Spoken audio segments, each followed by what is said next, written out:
ठाण्यात बेकायदा फेरीवाल्यांविरोधात भाजपच्या महिला नगरसेविकांनी जांभळी नाका येथे भाजी, फळे आणि सुकी मच्छी विक्री करून अनोखे आंदोलन केले. प्रशासन कारवाई करत नसल्याचा आरोप करत त्यांनी संताप व्यक्त केला. नम्रता कोळी, मृणाल पेंडसे, प्रतिभा मढवी आदींनी कठोर कारवाईची मागणी केली. कोर्ट नाका ते स्टेशन दरम्यान वाढलेल्या गर्दीमुळे नागरिकांना त्रास होत असल्याचे त्यांनी सांगितले. आंदोलन सुरू होताच फेरीवाल्यांमध्ये पळापळ उडाली. अतिक्रमण विभागाची गाडीही घटनास्थळी दाखल झाली. बाहेरील फेरीवाल्यांवर कारवाई करावी अशी मागणी नगरसेविकांनी केली. अनेक वर्षापासून आम्ही फेरीवाले या विषयावरती जीव तोडून बोलतोय. दिवसेंदिवस अनधिकृत फेरीवाल्यांची संख्या वाढते. स्थानिक फेरीवाल्यांना आमचा विरोध नाहीये, पण जे बाहेरून येऊन फेरीवाले इकडे बसतात, जागा अडवतात आणि त्याचा नागरिकांना त्रास होतो, त्याच्या विरोधातलं हे आंदोलन आहे.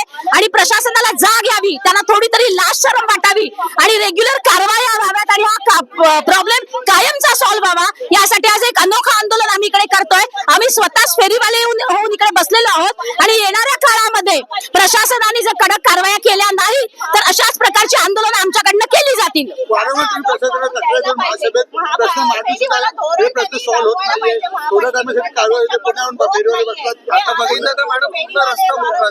तेच आहे, ही एक चेन आहे. म्हणजे याच्यामध्ये काही अधिकारी किंवा कर्मचारी पण असतील आणि एक चेन आहे. म्हणजे काय, महापालिकेची जागा कोणीतरी एक गुंड ती जागा भाड्याने देतो, हप्ते घेतले जातात असा आमचा आरोप आहे. आणि चेन कुठेतरी संपुष्टात यावी, हे सगळं बंद व्हावं, कारण ठाणेकर अतिशय त्रस्त आहे त्या फेरीवाल्यांमुळे. आणि म्हणूनच आम्ही आज एक अनोखं आंदोलन करतोय की प्रशासनाला जाग यावी, त्यांचे डोळे उघडावेत आणि त्यांनी कडक कारवाया करून अनधिकृत फेरीवाल्यांचा विषय कायमचा ठाण्यात संपावा, यासाठी आज आम्ही इकडे आलेलो आहोत. मी परत सांगते, आमची भूमिका नेहमी हीच राहिलेली आहे. स्थानिक फेरीवाल्यांना आमचा विरोध नाही, आमचा विरोध बाहेरून येणाऱ्यांना, ठाण्याच्या बाहेरून जी लोक येतात किंवा अनधिकृत फेरीवाले आहेत त्यांना आमचा विरोध आहे. कारण इथलेच कोणीतरी लोक त्यांना ही जागा ज्याचं भाडं घेतात, ही सगळी हप्ते वसुली चालू आहे. ही चेन आहे, सर्कल आहे आणि ते कुठेतरी आम्हाला मोडून काढायचं आहे. आम्ही महापालिकेमध्ये, महासभेमध्ये वारंवार फेरीवाल्यांबद्दल तक्रार करत आले आहोत.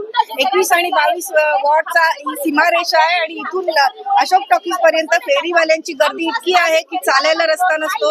आणि स्थानिकांना आमचा विरोध नाहीये. बाहेरून येणारे रोहिंग्या आहेत, बांगलादेशी आहेत, ते तिकडनं गाड्या घेऊन येतात. गाड्या भरून राममोहरी रोडला पण कपड्यांच्या गाड्या लावलेल्या असतात. इकडे जागोजागी हे फेरीवाले बसलेले असतात. त्यांच्यावर कारवाई का नाही होत, त्यांचे महापालिकेचे डोळे उघडण्यासाठी आज आम्ही हे आंदोलन केलेलं आहे. कारवाई जी केली जाते ही 5 मिनिटासाठी असते, ते पण त्यांना आधीच खबर मिळते, ते पळत सुटतात.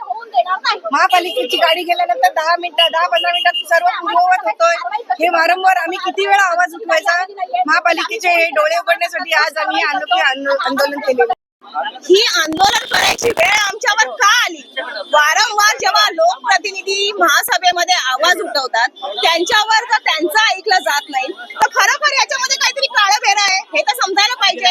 कारण का, हे जे अनधिकृत फेरीवाले, मी वारंवार हा शब्द वापरते, तुम्ही लक्षात घ्या, अनधिकृत फेरीवाले, बायोमेट्रिक महापालिकेचा सर्वे झालेला आहे. त्या फेरीवाल्यांना कुठे बसवलेलं आहे? दाखवतील, महापालिका प्रशासनाने दाखवायला पाहिजे त्यांना जागा कुठे अलॉट केलेली आहे. पण नाही, हे जे अनधिकृत फेरीवाले येतात, जे बाहेरून, त्यांची संख्या तुम्ही बघायला जाल तर बायोमेट्रिक सर्वे झाल्यानंतर यांची संख्या जवळजवळ 5 पट 10 पटीने वाढलेले आहेत. आणि यांचा आता कोण आहे, कोण यांना बसवतं? कारण का, हे जे फेरी आम्ही जेव्हा आवाज उठवतो तेव्हा हे जे कारवाई केल्याचे, अतिक्रमणची कारवाई केल्याचे, जो आम्हाला नाटक करतात, सीन क्रिएट केला जातो, त्यांचा माल उचलतात. कोणाचा फोन येतो त्यांना दाखवावं, त्यांनी सांगावं प्रशासनाने का त्यांना कोणाचे फोन येतात आणि कोणाच्या फोनच्या वरून ते त्यांचा माल सोडला जातो. त्यांच्याकडून दंड कारवाई उचलली जाते का?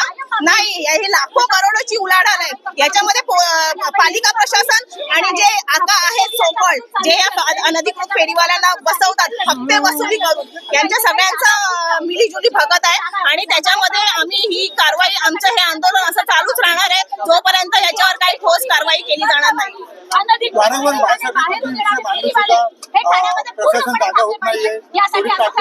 हे बघा, झोपलेल्याला आपण उठवू शकतो, झोपलेल्याचा सोंग केलेला जो असेल त्याला आपण उठवू शकत आहे.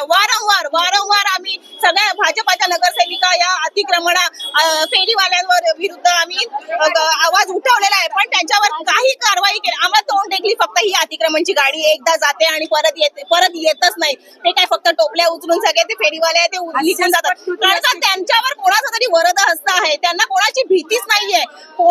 कोणाचं हे सगळं चालू आहे हे सगळं शोधून काढायला पाहिजे. याच्यामध्ये खूप मोठं काळवेर आहे, खूप करोडची उलाढाल आहे आणि ह्याच्यामध्ये कोण इन्व्हॉल्व आहे हे ठाणेकर जनता म्हणजे हे आहे त्यांना सगळं समजतंय, सगळं दिसतंय, पण ते करू शकत नाही काही. स्थानिक अहो आम्ही जेव्हा निवडणुकीच्या वेळेस प्रचाराला जात होतो आमच्या प्रभागातील जवळजवळ सगळे नागरिक आम्हाला बोलत होते एवढी इथे मेन मार्केट आहे, आम्हाला चालायला जागा नसते, एवढं अतिक्रमण झालेलं आहे सगळीकडे. तर इथून जर टीएमटीची बस जी जाते इथून जांभळी नाका मार्केट मधून ती स्टेशनला पोहोचायला जवळजवळ अर्धा तास लागतो बसला. मग हा नवीन रस्ता रुंदीकरण करून उपयोग काय आहे? आणि जर आमच्या प्रभागातील नागरिकांना जर या सोयी सवलती मिळत नसतील, या मार्केटमध्ये व्यवस्थित चालायला रस्ता फुटपाथ जर मिळत नसेल तर आम्ही त्यांच्यासाठी भांडायचं नाही का? जे आमचे इकडचे जे स्थानिक जे फेरीवाले आहेत त्यांच्यासाठी आम्ही आवाज उठवायला नको का? आणि योग्य स्थितीने योग्य पद्धतीने बायोमेट्रिक सर्वे झाला पाहिजे आणि आमचे जे आहेत फेरीवाले इकडचे स्थानिक त्यांना न्याय मिळाला पाहिजे असं आमचं